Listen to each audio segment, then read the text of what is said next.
In this video, we're going to be talking about health and nutrition and how they can be used to increase human capital and how that human capital will then lead to higher productivity. So we can kind of think of it as working in two ways. So one way is that it will work directly. So if people are healthier, they have more energy, right? They're going to miss less work, then they're going to be more productive.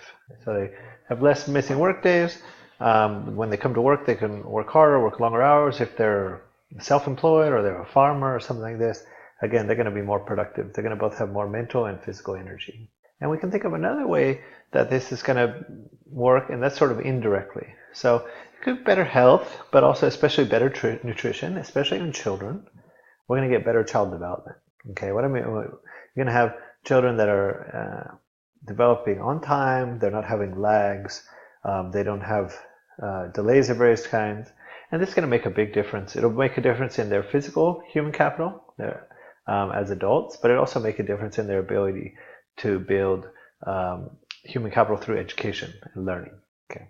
And there's a thought that there might be kind of a vicious cycle here. So the vicious cycle is that, well, if people are in poverty, and then if they're in poverty, it makes it hard for their parents to invest in their health and nutrition as young people, right?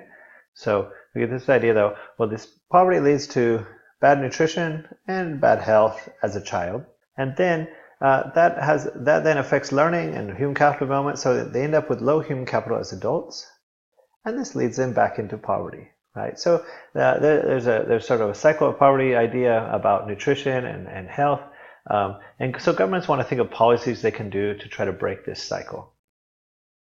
And so some examples of some policies that governments can do. So one example is to subsidize healthcare. So this might be prenatal care, right? So for pregnant women. It also could be the wellness checks for children and other things like that. It could be all kinds of healthcare, but subsidizing healthcare.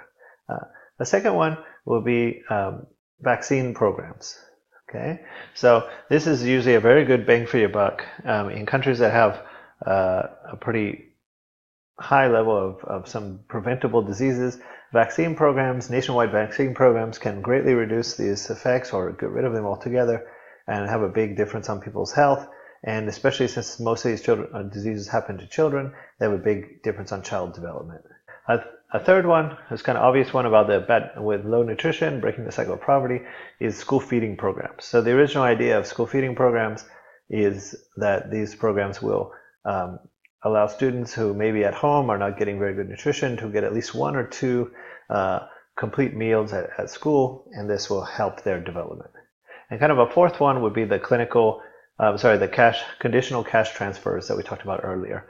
So these conditional cash transfers for health-related behaviors rather than education-related behaviors is another big one. So we kind of see these this idea of nutrition and health is linked to productivity in kind of a direct and indirect way, and that could potentially be a negative cycle, and that countries very much want to invest in breaking this cycle. So sure, this is a big area of development economics. It's something you're welcome to explore later. In the next video, I'm going to talk about some more holistic aspects of development.